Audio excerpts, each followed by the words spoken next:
მოგესალმებით ჩემს ვიდეო გამომწერებს. მოგესალმებით თქვენს ბატონო გოჩა.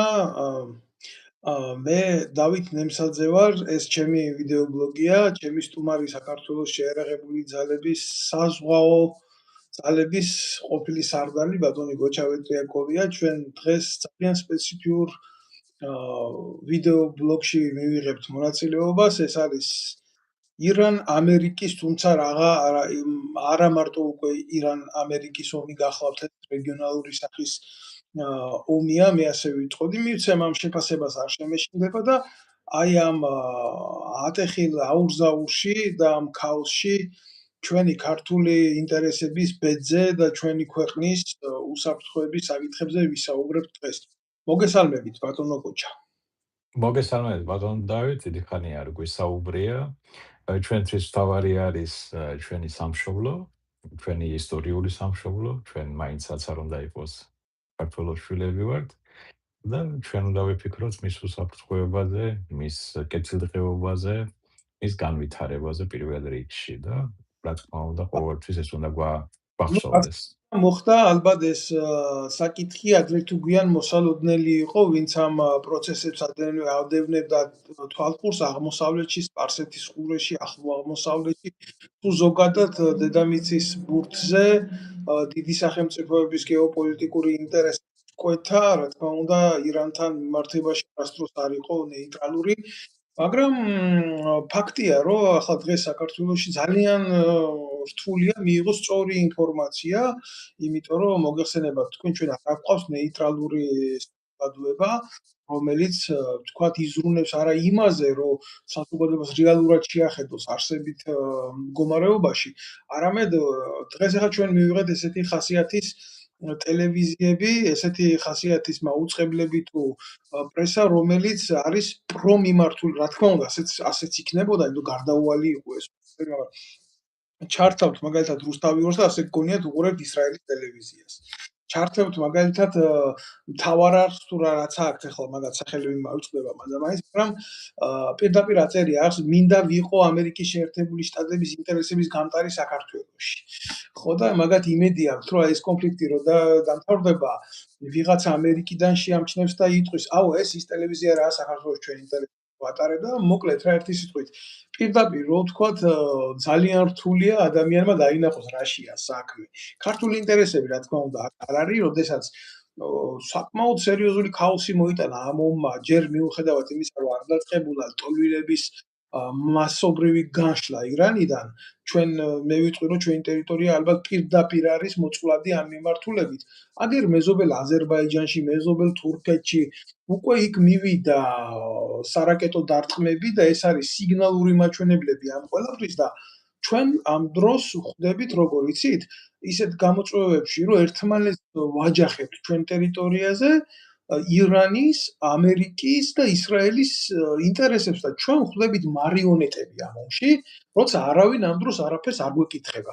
თქვენი შეფასებები და ძალიან მოკლე მიმოხილვა რო გააკეთოთ ამ მომენტის და ისევ მერე ჩვენ ნეხს დაუბრუნდეთ, იმიტომ ჩვენ ჩვენი ქვეყანა ვკივა ეგენ თავის თავს მიხედავენ კაცო. ყველაზე პრობლემა დიდი მადლობა დავით, აი ეს საკითხი ისეთი როგორ გითხრათ, ისი არის აწყობილი, რომ ეს მოდის ჯერ კიდე რამდენიმე საუკუნეებია მოდის ასე ეს პრობლემა ახლო აღმოსავლეთში. შემდეგ ბრიტანეთის იმპერიამ დატოვა ეს რა ქვია ნაღმები, რომელიც დღესაც მუშაობს, დღესაც მოქმედებს.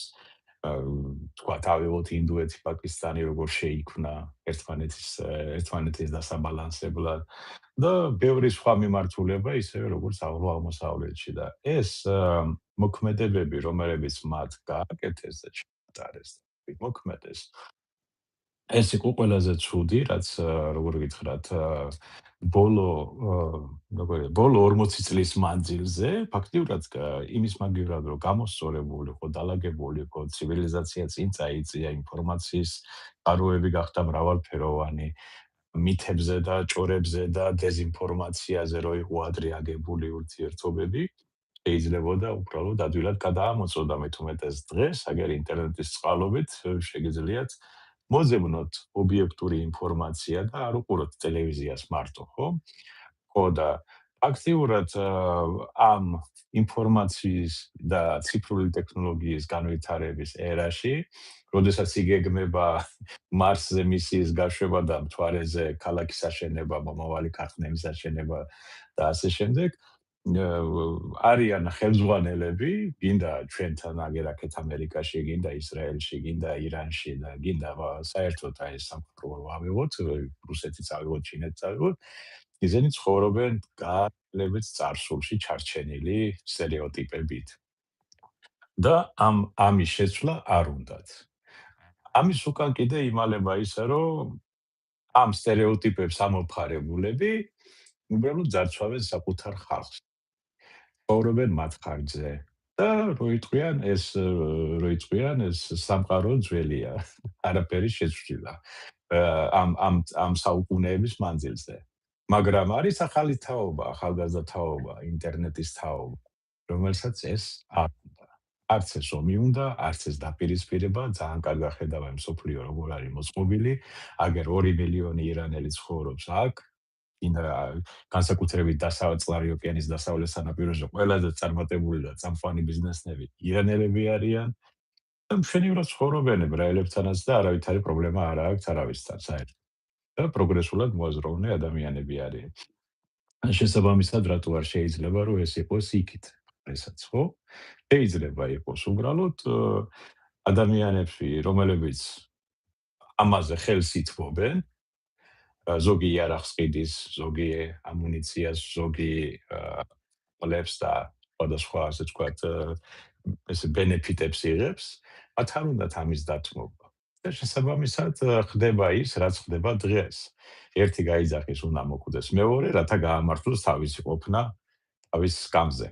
და ისევე როგორც პირიქით, სანამ ეს გველის ციცილები არ განადგურდებიან, ჩვენ მშვიდობა არ გვექნება და უნდა ვიომოთ. და აი ესე მიდის დღე და ღამე გაუსწორებლად, გინდა ინფორმაციის ველზე, გინდა ელემენტარულად სამზარეულოში ოჯახებში, ყველა მიმართულების ერთმანეთის ლანძღვა და ერთმანეთის ასე ვთქვათ სიკვდილის ასე ვთქვათ გზაზე გაშვება, ამაზე ოცნებობენ ახლა ფაქტიურად ეს მაღალი დონის ეშელონები. მე მხედველობაში მაქვს ის ადამიანები, რომლებიც ჩარჩენილები არიან წარსულში და იქიდან გამოსვლა. მაგრამ არის მეორე მხარე კიდე, ახალგაზრდები. რა ეს ჩავერთვები როგორი მომენტი არის, იცი ახლა მე რო უყურებ რა, ძირითადად სივრცე და ველი დაკავებულია როგორი განხილვებით, იცი? აი ამერიკამ რა ბომბი დაარტყა, იქ როგორ მოხდა, რა მე ირანი რას უპასუხებს თუ არ უპასუხებს და გარდა ამისა ისრაელი მე რამდენად მასშტაბურად ბომბავს ამას და როგორი მომენტია, იცი? ამას იმხელა აზარტით აკეთებენ, კაცო. ეს ბოდიში და ჯარში რო ხალხი არ ყოფილა და ერთი დღე რო განწეში არ დამდგარა და ერთი დღე რო ხელი არ გაყინვია და ფეხი არ გაყინვია, ესენი ისე მარტივად უყურებენ სხვა რეგიონალურ ომს და ისე მარტივად უყურებენ მსხვერპლს, რა თქმა უნდა, ნებისმიერ მხარეს ახლა დახოცილი მსხვერპლი ეს ჩემთვის არის მიუღებელი, იმიტომ რომ თანამედროვედ როგორც თქვენ აღნიშნეთ, თანამედროვე დროში რო ადამიანია ასეთი სისხლით გამოდის და შემთხვევით იქ რაკეტა ხვდება სკოლას, ამ ასეთ დროში, სადაც ლაზერული დამიზნების იარაღები არის უკვე ჩვენ კარგად მოგვიხსენება ამის შესახებ, სადაც ამდენი ასეულობით ბავშვი კვდება, გინდა აქეთ მხარეს, გინდა იქით მხარეს. ჩემთვის ეს არის ყველანაირად მიუღებელი. გარდა ამისა, ეს ომი თქვენ კარგად იცით, არის გაერო სანქციის გარეშე დაწყებული ომი და ეს კიდე ართულებს ზოგადად მსოფლიო დედამიწის ბურთზე ლეგალიზებას ვიღაცის ინტერესების რა როგორ თქვენ სწორად აღნიშნეთ ბლოგის თავში შეიქმნა გარკვეული ძალები ბალანსისთვის როგორც ინდოეთი და პაკისტანი.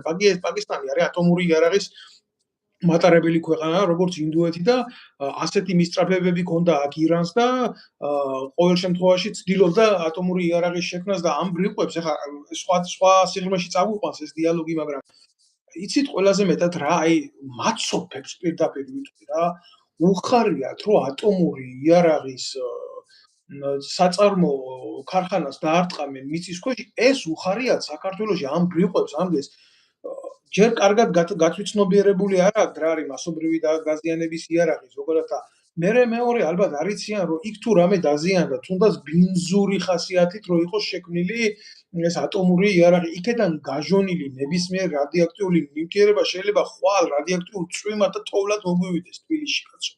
ხო და არც არავინ არ გამოჩნდება ისეთი, რომ უთხრას, რომ ეს სიხარული არის იდიოტური, არათუ ვიღაცის მხარის მიმართ აკეთებს ლეგალიზებას ინტერესების, არამედ ეგა კაცობრიობის წინააღმდეგ მიმართული იდიოტიზმი დაძრული.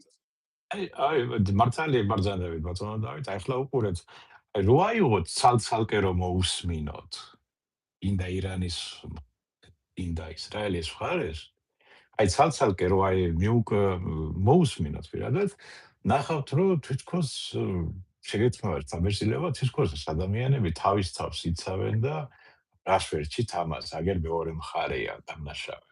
ისევე როგორც მეორე მხარეს რომ მოусმინო, იგივე სურათი დაინახავ თქვენ. ეს შედეგია იმისა, ბატონო დავით, რომ არ არსებობს მოლაპარაკებები, არსებობს შეთანხმებები, არ არსებობს არანაირი განზრახულობა, რომ ერთმანეთს დაუახლოვდნენ. იმიტომ რომ ვიღაცა საზრდოობს აქედან, გამიგეთ? ვიღაცა ამ დაპირისპირებაში ეს ვიღაცა შეიძლება იყოს გლობალური საფინანსო ჯგუფი, შეიძლება იყოს სხვა, თქვათ იარაღის წარმოებელთა ჯგუფი, ყველა მხრიდან. ეს არ არის რაღაცა კერძო თქვათ მივაკუთვნოთ რაღაც ცნობილ ოჯახებს. ეს არის გინდა რუსეთის მხარე, გინდა ჩინეთის მხარე, ყველა ამაზე აკეთებს ფულს. და ყველას უნდა რომ ეს ასე იყოს. და მაგიტომაც ერთადერთი გამოსავალი მაგ დაპირისპირებიდან იქ რაც არის. ეს არის მოლაპარაკება. თუ მაგაზე არ წამოვლენ, ესე იგი იმათაც და მეორე მხარესაც ვერც ერთი ვერ მიაღწევს თავის სასურველ შედეგს და ეს დაპირისპირება გაგრძელდება კიდევ საუკუნე. და არაფერი არ შეიცვლება და რაც შეიცვლება, უბრალოდ ჩვენ დავზარალდებით, მეზობლები, რეგიონი ზარალდება, იმიტომ რომ ასეთ რეგიონში ფულს ვინ ჩადებს, ასეთ რეგიონში ვინ გააკეთებს იმას ინვესტიციას, თუნდაც ის განროის შუა კორიდორი და ასე შემდეგ. ჩათვალეთ, რომ ეს ომი არის მრავალმხრივი. ეს არ არის მარტო ისრაელისა და ირანის დაპირისპირება. ეს არის დაპირისპირება ისევე როგორც დასავლეთსა და აღმოსავლეთ ცივილიზაციებს შორის ჩინეთის წინააღმდეგ, ჩინეთი ებრძვის დასავლეთს იმ ძალებს, ვინც ეწინააღმდეგება ეგ შუა დერეფანის გაკეთებას და ასე შემდეგ. მაგალითად ეს ომი არ აწყობს, ინდუეთს არ უნდა აწყობდეს ეს ომი. და არ უნდა აწყობდეს არაბეთს, მაგრამ არაბეთსაც ურტყავენ, რატო? რომ არ გაიხსნა სხვა გზა, ალტერნატიული გზა, რომელიც არის დაგეგმილი საუდის არაბეთის გავლით, იმაში ისრაელში და ისრაელიდან შემდეგ ევროპაში. ეს გზაც არსებობს. უყურეთ, მიაქციეთ ყურადღება თუ არ მიაქციეთ, ჰორმუზის სრუტის ჩაკეტვის გამო, რა დივერსიფიცირებულია ეს კორიდორი, რომელიც მსოფლიო ნავთობის ამდენ პროცესს ატარებს, მოგეხსენებათ, ერთი ვენესუელაში იყო კიდე მოპოვება სერიოზული ნავთობის, მსოფლიო ნავთობის 20% იყო დაახლოებით იქა და აქაც არანაკლებია გამტარია ეს, ხო? აღმოჩნდა ისე თუ ასე გაგრძელდაო, ითქვა პირდაპირ, მაშინ შეიძლება რუსეთს მოეხსნას გარკვეული სანქციები ნავთობზე და იმას და მაშინ ვინ გამოვა მოგებულიო, იმიტომ ბევრი ვერ უყურებს მასშტაბებს ამისი, ვინ სად როგორ ახურდავებს თავის ინტერესებს, თავის ეკონომიკას, სერიოზული ცვლილებები წამოვიდა ენერგომატარებლებზე, უკვე შეიმჩნევა ფასების ზრდა ნავთობ პროდუქტებთან მიმართებაში, თუნდაც ევროპაში, სხვადასხვა დამოკიდებულ ქვეყნებში და ამიტომ აქ რეგიონალური ხასიათი, რომელიც არა მარტო მატარებელია უშუალოდ ვიღაცის მოსვლის და ასე შემდეგ, არამედ ამას აქ გადაბმა რელიგიური ხასიათის ომთან, თქვენ სწორად აღნიშნეთ, იმიტომ მოგეხსენებათ თქვენ რომ ირანი როგორც თურქეთი ასევე არის აზავეტური ქვეყანა, ეს არის რელიგიად მებრძოლი ქვეყანა, რომელიც თავის იდეას აკავშირებს თავის სახელმწიფოებრიობას აკავშირებს თავის სარწმუნოებრივ საკითხებთან. ის ასე მარტივად ესე არ არის, როგორც აი თქვენ შეხედეთ, ხო მოუკლეს კი სულიერი ლიდერი, უბრალოდ რომ მე არ ვაპირებ ახლა ომის თვითონ სტრატეგია განვიხილო, მაგრამ გარკვეულწილად მინდა აღვნიშნო ეს ყველაფერი, იმიტომ რომ არ მიდის სწორი პოზიციებით ყველაფრის შეხედვათ. ჰაერიდან მიტანილი ოპერაციების, ავიაციო ოპერაციების საბოლოო ჯამში არ წყვეტს პოლიტიკურ ამოცანებს, იმიტომ რომ თუ ქვეყანა 90 მილიონი არის უკვე ირანი. ეს ის ირანი არ არის, რომელიც ჩახმა დატოვა, ხო, ეს არის გაცილებით უკვე გაზრდილი, დემოგრაფიულად განვითარებული, ტექნოლოგიურადაც განვითარებული სხვათა შორის და ეგ ის წინააღმდეგობები არ არის და მით უმეტეს ფანატიზმი არის ამათ რელიგიაში სერიოზულად გარეული, იმიტომ რომ მოწამეობრივი სახე მისცეს თავიანთი სულიერი ლიდერის გარდაცვალებას და მათ შორის აღმართეს მეჩეთზე წითელი დროშა, რაც არის რელიგიური ომის გამოცხადება. ამას ალბათ უნდა შევხედოთ სხვანაირი გაგებით, იმიტომ ერთია მიიტანო საჰაერო დარტყმებით ღონისძიებები და მოსპოვის სამხედრო მნიშვნელობის პუნქტები, რომელიც საჰაერო თავდაცვის ან თავდასხმის საფრთხეებს ზრდის, მაგრამ მეორე არის შენ ასეთი ქვეყანა დაიკო ტერიტორიულად სახმელეთო მიმართულებით, მოსპო საზღვაო მიმართულების უსაფრთხოება და იქ დაამყარო შენი პოლიტიკური გავლენა ამ ყველაფერზე. რაც თქმა უნდა. ამისი შეფასება, იმიტომ რომ მით უმეტეს ირანს შეუძლია აწარმოოს ყველაფერს რო თავი დაანებო პარტიზანული ომი და იდეოლოგიური ომი, რაც გაცილებით უფრო მძიმეა უკვე ვიდრე პარტიზანული მოქმედების საბრძოლო. ამას შეუძლია, მე რატო ყვები ამას? რატო შევეხი ამ თემას? ამას შეუძლია სერიოზულად გამოიწვიოს რეგიონის ექსპლოზია.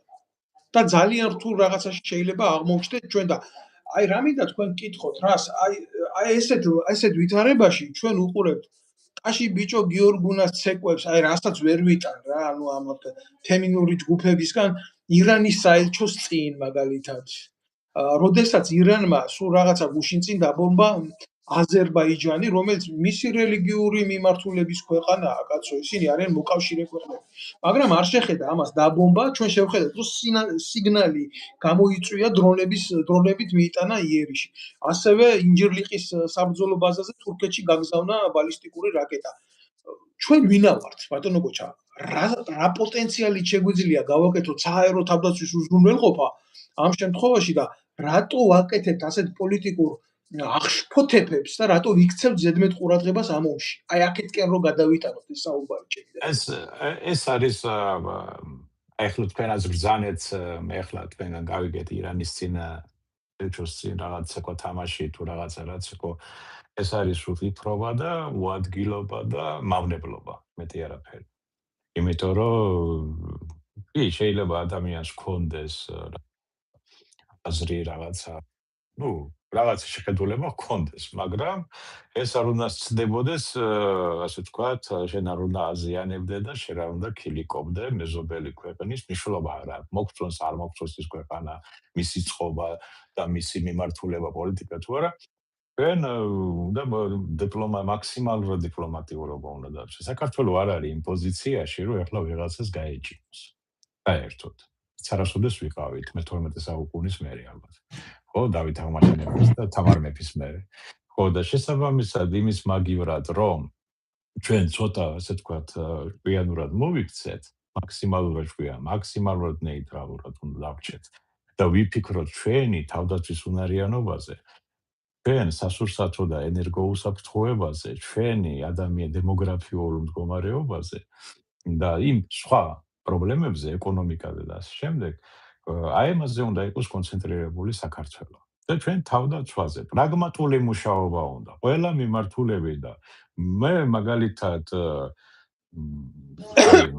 საქართველოს მთავრობას პოზიცია ასეთი უნდა იყოს, უნდა დაიბაროს კიდე ისრაელის ელჩი, კიდე ირანის ელჩი, ორივეს უნდა მისცეს, ასე ვთქვათ, არა ოფიციალურად, არამედ ასე ვთქვათ, ჩუმად და გააფრთხილოს, რომ საქართველოს ტერიტორიაზე არანაირი აქტივობა არ მოიმოქმედონ.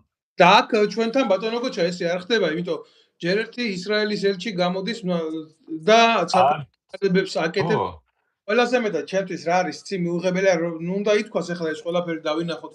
კი, მე არა ვარ გულგრილი ნამდვილად ირანელების მიერ გაკეთებულ საქმესთან ქართველების წინააღმდეგ. ნუ ისტორია იყო, ისტორიის მერე ძალიან თანამედროვე ისტორია მოვიდა უკვე ცხოვრების კაცობრიობამ აბსოლუტურად სხვადასხვა შეხედულებები გამოავლინა და მიმართულებები გამოავლინა და იმის მერე 300 წელზე მეტი გავიდა ირანს რაც არ უომია რა, ეგეც უნდა აღინიშნოს რა, მაგრამ თანამედროვე დროს რო ვიღაცა ცდილობს როგორ იცი ირანს ბომბა დავარტყით და მაგას ქეთევან წამებული ეწერა. აი ჩემთვის ეს გაცილებით უფრო საშიში არის. ვიდრე მაგალითად იმ ისტორიის კითხვა, რასაც გვიქადდა ადრე ირანს. არის ბატონო გოჩა, იმიტომ რომ მაშინ ირანს არ ქონდა ბალისტიკური რაკეტა და ქართველები ხმლით ვიბრძოდით და ხმას უპირისპირებდით და დღეს ერთი ბალისტიკური რაკეტა რო ისროლონ თბილისში, ნებისმიერ მოედანზე რო ჩამოვარდეს ეს ათასობით ადამიანს დაღუპავს. და პასუხისმგებელი ამისი არავინ არ იქნება და ირანი ამის გამკეთებელი არ დაავიწყდეს არავის, იმიტომ რომ იმან ჩათვალა რომ ის წინააღმდეგ ვიღაცა მოქმედებს. ამ საფრთხეს დღეს არავინ არ უყურებს, გესმით და მიდის ნარატივებით ომი და აგზნებადობა რაღაცა თამაში ისტორიაზე და რითი მიდის ეს თამაში? ცარიელი ხელებით. არა მარტო, ეხლა გეტყვით, ახლა საქართველოს მთავრობა ძირითადად დაკავებულია, შექმნილია ჯგუფი, ეს არის თქვათ, ვარქვათ ამათ პირობითად ანტინაცი, ანტი ეს, ანტი ის და აი შიდა რაღაცა ელიტების თამაშები არის უფრო. ამით არიან დაკავებულები და ფულის გადანაწილებით. მე ახლა არ მინდა ყველა ამაში თქვა რომ ყველა ასია, მაგრამ ადამიანებს არა განსაზღვრა, არა ჩვენთან ანუ ხელისუფლებაში არიან ადამიანები, მე სხვა შთაბეჭდილება არ რჩება. ისევე როგორც ოპოზიციაში არიან ადამიანები, რომლებიც ვერ ხედავენ საფრთხეს, ვერ ანალიზებენ, არ იციან რა არის ჩვენი რეგიონი. არ ვიცით ჩვენი საკუთარი ისტორია. არ ვიცით, მე ვამ რეალური ისტორია. მე არ ვამ ახლა ის ინტერნეტში ამოკითხული რაღაცა, რა ქვია, მითები და ისე. ნამდვილი რეალური ისტორია არ ვიცით. ჩვენ არ ვიცით რა ხდებოდა ჩვენს გარშემო. ჩვენ არ ვიცით ჩვენი მეზობელი ქვეყნის ისტორია, მარტო ანეკდოტების დონეზე ვიცით. და მეტი არაფერი, აი ეს მაქსიმალური, რაც შედა ან კიდე იმ ისტორიული ტრამვებიდან გამომდინარე, რაც გვახსოვს, რომ აი ეს ამან ესე გვიქნა და ეხლა მადლობა ამერიკას, რომ აუთუებს ჩვენ მაგივრად და გახარებულია ამითაც, ხო? შეიძლება გახარებული იყო, მაგრამ უნდა შენთვის შეინახო ეს შენი გახარება და გაიხსენო, რომ შენ აქაც ცხოვრობ და ამერიკა არის 5000-6000 კილომეტრის ოკეანის გაღმა. ირანის რაკეტები ამერიკას ვერ დაემუქრება.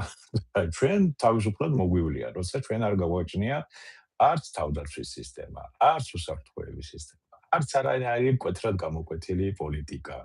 მარტო არის ღია კარის პოლიტიკა, რასაც აწარმოებს საქართველოს მთავრობა. ეს არ არის მარტო ოცნების მიერ, ეს დაწყებულია სააკაშვილის დროს. სააკაშვილმა შექმნა უვიზო მიმოსვლა ირანთან. და დაიწყო შემოდენა 10000 ირანული კომპანია საქართველოში გახსნილი, თქვენ თუ იცით ეს. მე ხლა ეს საჯარო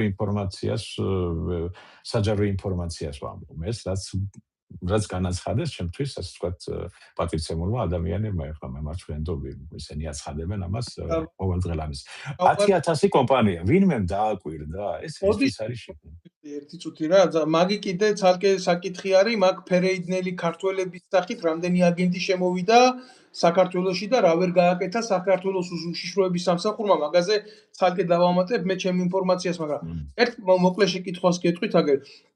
ახლა დღეს ღმერთმა დაგვიფარა ეთყობა, რომ საქართველოში არ არის ამერიკული ბაზები.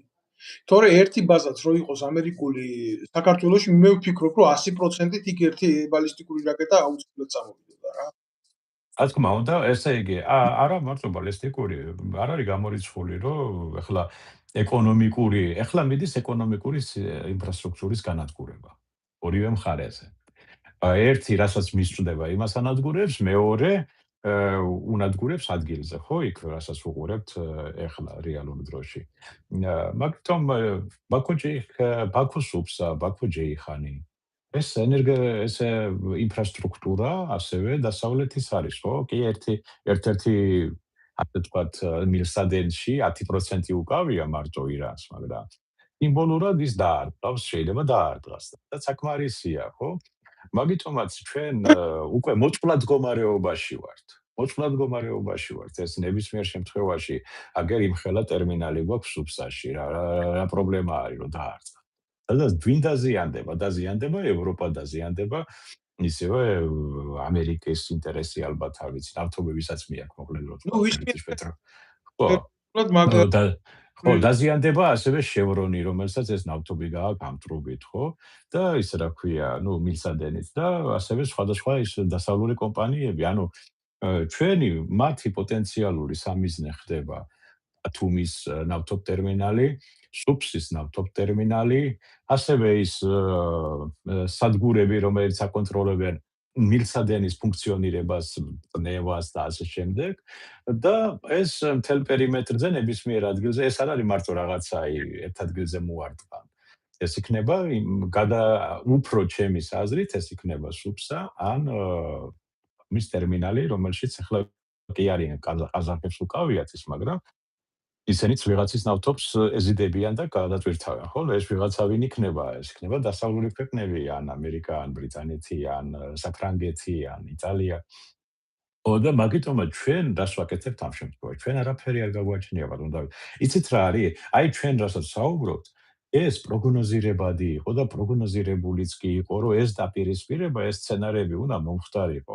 მე რო აი მაგალითად მე გავიხსენებ ჩემთან 1998 წლიდან დავიწყეთ ჩვენს სანაპირო დაცვის მშენებლობა მაშინ. მაშინ მიმიწვია მაშინ ანატოლი გორგოშიძე მესაზღვრეებში იყო ერთ მეცნიერი ადამიანი. და სხვა მე ახლა აღარ დავასახელებ, სხვას ძალიან ბევრი, მათი ნებართვის გარეშე. ჩვენ მუშაობდით, მე პირადად ვიყავი საზღვაო უსაფრთხოების უზრუნველყოფად. იგივე ცუფსის ტერმინალის დაცვის მკვლევარი.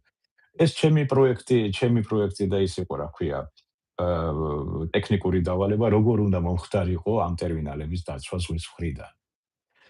და ამაში ჩართული იყო მაშინ საქართველოს ყველა ძალოვანი სტრუქტურა, ზოგი შინაგანი ჯარიც იყო ჩართული, სადაც სამინისტროც იყო ჩართული, ესა და ყველას უკვე ვიცოდით, რომ ეს ობიექტები, რომელიც შენდებოდა საქართველოში, ეს იყო მნიშვნელოვანი ობიექტები, რომელსაც სჭირდებოდა განსაკუთრებული მიძღობა. იმიტომ რომ ირანი ახლა რაკეტას არ გაუშვებს და ჩვენ ეკონომიკის სამინისტროს არ ესვრის, იმიტომ რომ არც ეკონომიკა გვაქვს და არც არაფერი, მაგრამ ის ესვრის იმ დასავლურ ობიექტებს, რომლებიც საქართველოს ტერიტორიაზე არის და დაგვაზარალებს ჩვენ და ჩვენი ასე ვთქვათ შემოსავლის წყაროც იქნება, როგორ გითხრათ, აი შემცირებული ისედაც რა არის, ხო? და მით უმეტეს იმაზე არის, სულ ტურიზმზე აწყობილი ახლა კიდე ყველაფერი და ვაჭრებს, რა ქვია, სპეკულაციაზე. შესაბამისად, მაშინ იყო უკვე ეს გათვლები გაკეთებული. და მე რომ მოვიდა კეთდებოდა, ამაში იყო ფული ჩადებული თავში. ასევე შეიქმნა მილსადენების დაცვის კომისია და დეპარტამენტიც და სამსახურიც. შემდგომში მგონი შინაგან საქმეთა სამინისტროში ახლაც ფუნქციონირებს. მე ახლა არ ვიცი როგორ რა დონეზე არიან, მაგრამ რამდენადაც ვიცი, ისინი ჯერ კიდევ ვერ გასცენ იმ დონეს, როგორც დავიწყეთ, როგორც 2003-ში რომ დავტოვე, იმის მერე არაფერი არ შეცვლილა იქ. ერთადერთი იცვლებოდნენ კადრები და ახალი რადიოსადგურები თუ ჰქონდათ და ან მანქანა და მეტი არაფერი. მაგრამ სინამდვილეში რა იყო ჩადებული, ის არავის არ გადაუშლია. ის პროგრამები რაც იყო ამუშავებული და თუნდაც ამერიკის მხარეს 100%-ით დაფინანსებული, არც ის არის არაფერი გაკეთებული და მიყვანილი ბორომდე. ჩვენი საზღვრის პერიმეტრი მთლიანად არის დაუცველი. მე მხედველობაში მაქვს პანეს საზღვარი. პანეს საზღვარზე რა ხდება? ჩვენ არავინ არაფერი არ იცის. როგორ ის ტექნიკური საშუალებები, თავდაცვის საშუალებები, საჰაერო საზღვარს ვინ იცავს? აი ელემენტარულია, ვინ აკონტროლებს საჰაერო საზღვარს?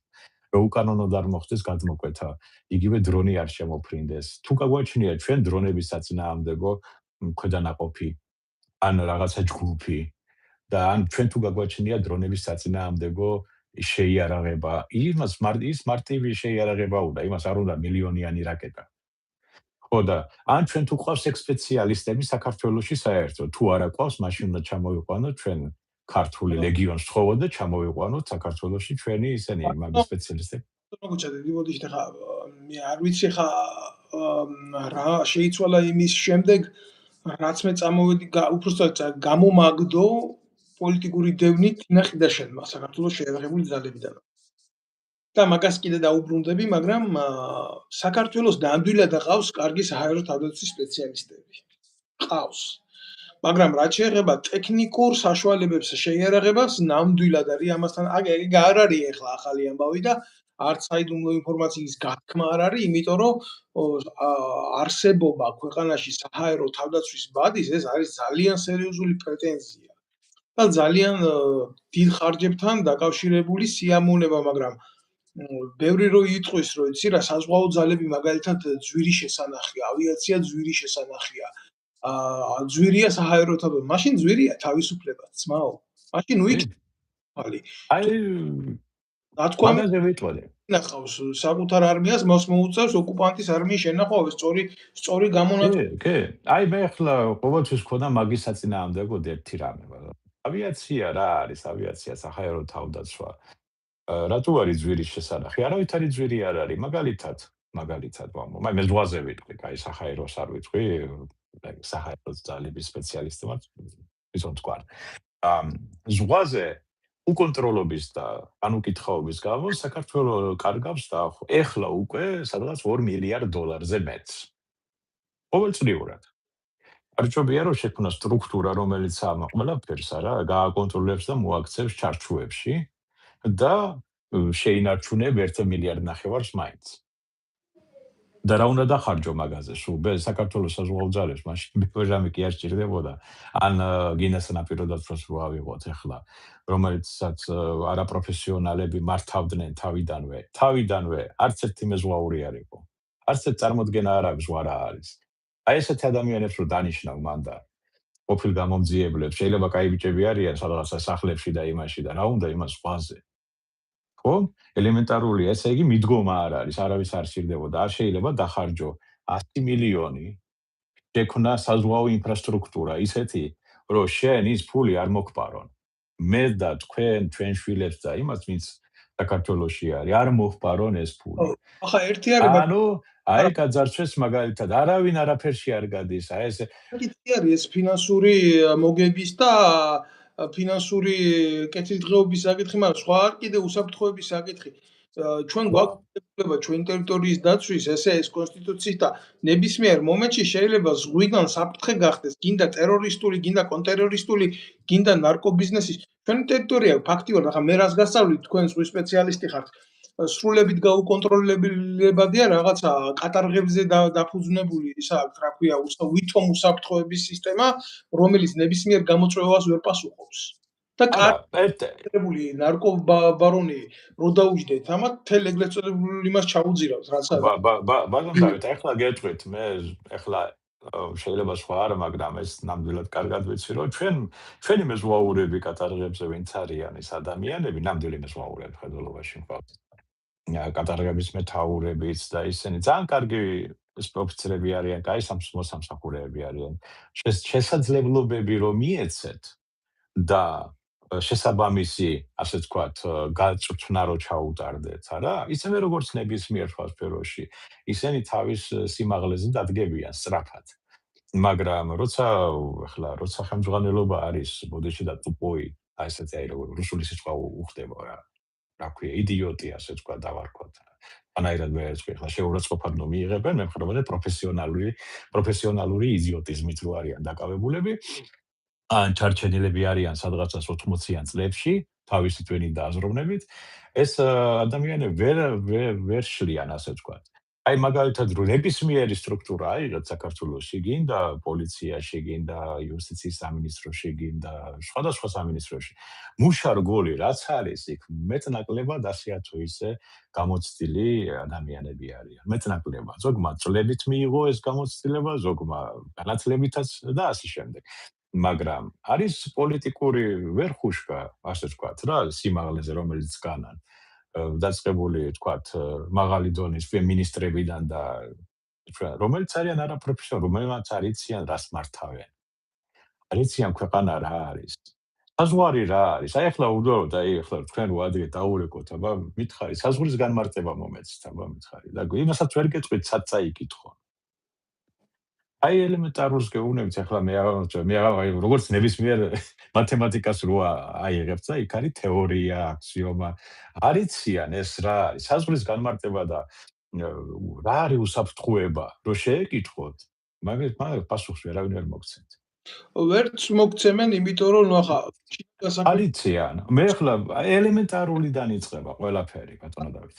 მინისტროს დაქვემდებარების ქვეშ არის საზღვაო ძალები, რომელსაც წაართვეს იმის უფლება ყოფილიყო შემადგენელი საქართველოს შეერაღებული ძალების კონსტიტუციურად მოსწეს საზღვაო ძალების ფუნქცია, როცა საქართველოს ნახევარი ტერიტორია ზღვაზე მეტი წყალი გვაქვს.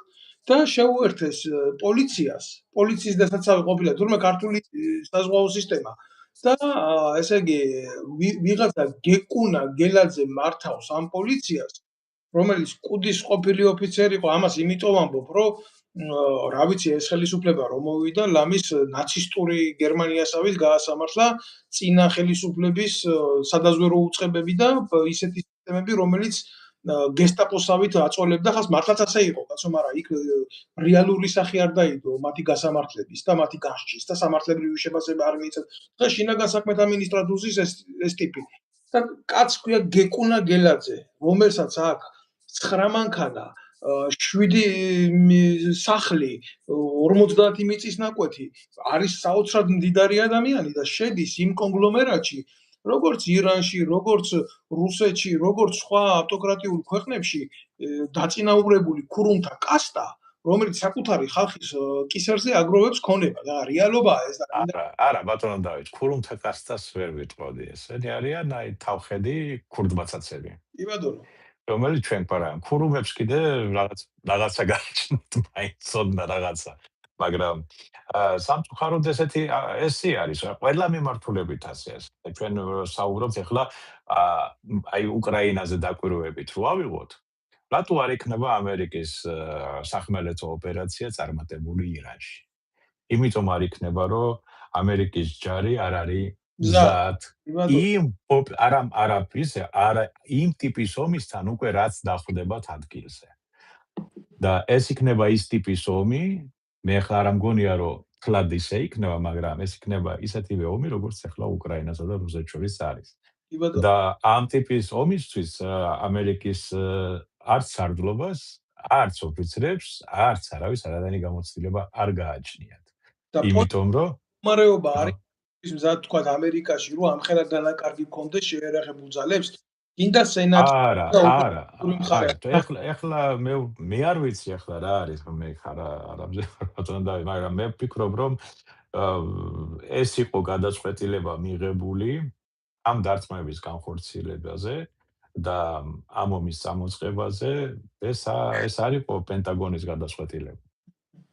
ეს იყო გადაწყვეტილება მთავარსარდლის, რაღაცა ვიწრო ჯგუფთან ერთად და ეხლა შეერაღებული დაჯგუფება, ნუ თქვათ, ავიამზიდის დაჯგუფება და ის თავის ამოცანას შეასრულებენ, მაგრამ სახმელეთო ოპერაცია და რეჟიმის ცვლას ავიამზიდის დაჯგუფება ვერ გააკეთებს, იმიტომ რომ მათ ეს არ შეუძლია, ისინი ზღვიდან მოქმედებენ, აერიდან გაუნადგურებენ ყველაფერს, მაგრამ დანარჩენი უკვე როგორც არის დაგეგმილი, ალბათ ისე უნდა გაგრძელდეს და თუ დაგეგმილი არ არის, არც არაფერი გაგრძელდება. და თუ დაუგეგმავია და ეხლა ფიქრობენ რა უნდა გაკეთდეს, მაშინ ეს ცლად უარესი, ეს მოიტანს უზარმაზარ ხვერტს და დამიჯერეთ სადღაც თებერვლის ბოლომდე პრეზიდენტი ტრამპი თავის სახში, თავის კამზე აღარ იჯდება. მადლობა თქვენ ესეთი ჯანსაღი შეფასებისთვის. მე ახლა რა ვიცი, ახლა ბევრი იდიოტი რაღაცა ამას თავის თავს მოაბამს, მაგრამ რავი, კიდე ერთხელ ვიტყვი აქ მსმენელისთვის, რომ ბატონი გოჩა ამერიკაში ცხოვრობს და თავისუფალი ადამიანია და ის ქვეყანა მიტოა ძლიერი, რომ მას ამის თქმის საშუალება აქვს განსხვავებით საქართველოსთან, სადაც შეიძლება რამე ცუდი თქვა კოცებზე და ხვალ სახლიდან ვერ გახვიდე. აი ეს გამოგვარჩევს ჩვენ ისტორიულ სამშობლოში არსებობისგან, რაც თუმცა ჩვენ არც იქ არ გქონდა ამის თქმის პრობლემა და გაკეთების პრობლემა. უბრალოდ, როდესაც უყურებ, თქვა, საქართველოში არსებულ ტელევიზიას, ახლა რაც ითქვა, რაც ბატონმა გოჩამ თქვა, ამის გულისთვის შეიძლება საბოლოო დისკრიმინირებული აღმოჩნდეს. სიმართლე ეს ძალიან მომენტია, გესმით თქვენ რას ვამბობ? არ შეიძლება ესეთი, იმიტომ ეს ობიექტური მიდგომა უნდა ამაზე, ბატონ დავით, უნდა იცოდე ეს არის აზები ნებისმიერ სამხედრო სტრატეგიაში. შენი თავის შეფასება უნდა შეგეძლოს სანამ სხვა და ესევე სხვისი თავის შეფასება და განსაზღვრო ჟღიერს, ანუ დათვალო ეს ყველაფერი, გადაიყვანო ციფრებში და ჟღიერს ეს ყველაფერი. ეს ომი ახლა ამერიკას საერთოდ არ სჭირდებოდა. აი ახლა მე ამას კი არ ვამბობ, რომ ეს ამას ეძახიან ჩემზე უფრო გამოცდილი ექსპერტები, ყოფილი გენერლები და ისე, მაგრამ რახან ამაში არის წასული, აქ ამას ობიექტური მიზეზები აქვს, შეიძლება, მე არ ვიცი უბრალოდ. მაგრამ არასწორად იყო განხორციელებული, არასწორად არის დაგეგმილი, უფრო სპონტანურს წააგავს მე ახლა არ ვიცი რა მოხდება უახლოეს მომავალში, მაგრამ თუ ირანის სტრატეგია, რომელიც არის აგებული მდგრადობაზე და გამძლეობაზე და არა გადარჩენაზე, ხო? და არა რაიმის მოგებაზე. მათთვის გადარჩენა ეს უკვე გამარჯვება არის. და თუ გადარჩა ეს და ისევ იგივე აითოლების რეჟიმი შენარჩუნდა ირანში, ჩათვალეთ, რომ ეს ყველაფერი არის წაგებული ომი. ანუ მიზანი არ არის. ისევე როგორც მაგალითად რო იძახიან, რომ უკრაინას რა მოუვიდა, თუ უკრაინამ შეინარჩუნა ის წყობა, ის პოლიტიკური წყობა, ის თავის ხელმძღვანელობა თუ ყველაფერი და შემდეგ, ეს ანიშნავს, რომ რუსეთს სტრატეგიულად წაგებული აქვს ომი უკრაინაში. თუ და ხო, თუ შეინარჩუნოს, მაგრამ თუ მე მხედველობაში მათ იმათ თავისი სასურველი ინუკოვიჩი ვერ დასვეს იქ. უბრალოდ რა არის ცი და ეს ამ ორი ომის თანხმადრადობა პირდაპირ ვიტყვი რა. იწვევს ძალიან სერიოზული ეჭვებს თვითონ ერთ ქვეყანას არ შეუძლია რაც არ უნდა დიდი ქვეყანა იყოს ორი ასეთი მასშტაბური ხასიათის ომი აწარმოოს და ორივე ადგილზე აღმოჩნდეს წარმატებული რა. უბრალოდ მე ჩემი ხედვა არის ეს დიდ ქვეყნებს შორის ყოველთვის არსებობს გარიგება. და მე მრჩება ესეთი შეხედულება, რომ უკრაინა თვითონ როგორც სახელმწიფო შეიძლება ჩვეულებრივ აღმოჩნდეს მსხვერპლი დიდი ქვეყნების ინტერესების აი ამ გაშლილ ომებთან მიმართებაში. იმიტომ რომ ძალიან საეჭვოდ ხდება ეს, მე რო უყურებ მოვლენებს რა, იქ ამერიკის პრეზიდენტი არ არის კმაყოფილი რაღაცით, ითხოვს სამშვიდობო ღონისძიებების დროულ გატარებას და ესე არ ხდება არც ომის დაწყება და არც ომის დასრულება არ ხდება. მაგათაყვებით და ეხლა აქ მეორე მხარე არის, ახლა უკრაინას ახან შევეხეთ. უკრაინა შეიძლება დიდი ქვეყნები რაღაცას გეგმავენ, ხო იცი? კაცი ბჭობდა ღმერთი იცინოდაო. მაგრამ ისინი არ ითვალისწინებენ უკვე თვითონ უკრაინაში შექმნილ რეალურ მდგომარეობას და იმ ჯარს, რომელმაც მიიღო უზარმაზარი გამოცდილება. და იქ ახლა ზელენსკიმ რაც არ უნდა მოიდომოს უკრაინის ინტერესების წინააღმდეგ, ის ვერ გადადგავს ნაბიჯს. მორიცხულია. შესაბამისად ის ომი გაგრძელდებათ იგივე უკრაინაში იქამდე სანამ ერთი არ დამარცხდება და დამარცხდება რა, ერთ-ერთის ხელმძღვანელი არ წავა, ასე თქვათ, სხვა ქვეყანაში ალბათ, რა ვიცი. მაგრამ ამასაც პირი არ უჩანს, მანდ რა იქნება არავინ არ იცის. და მაგიტომაც ეს ყველაფერი სპეკულაციაა, რომ აი მაისში დასრულდება, ივნისში არაფერი არ დასრულდება ომი. იმიტომ რომ უკრაინელები ახლა არაფერს არ შეარჩენენ რუსეთს, პუტინს მით უმეტეს და ამ ომმა აჩვენა, რომ ძველი ტიპის ომები, ძველი ტიპის მიდგომები, რომელსაც ჰქონდა გინდა საბჭოთა კავშირს, გინდა ამერიკას, გინდა იგივე ჩინეთს, ეს უკვე ამოღებულია, იმიტომ რომ ეს ასეთი მიდგომები ომს ვერ იგებს. თანამედროვე ციფრული ტექნოლოგიების დროს, თანამედროვე თქვათ საინფორმაციო თქვათ და ფსიქოლოგიური ომების დროს ეს უკვე ფაქტიურად არის, როგორ გითხრათ, არ გამოვა. ეს არის სხვა ტიპის ომი მოდის უკვე ჩვენ თვალწინ ხდება. ჩვენ სხვა ტიპის ომი. პირველი მეორე მსოფლიო ომის ისენი, რა ქვია, მეთოდები უკვე აღარ არის. მესამე მსოფლიო ომი როგორც წარმოედგინათ 80-იან წლებში და 90-იან წლებში ეს ვერ იქნებოდა, იმიტომ რომ ეს შეიცვალა. უბრალოდ რა არის, ეს ორი ომის წარმოება რა, დასავლეთში და აღმოსავლეთში.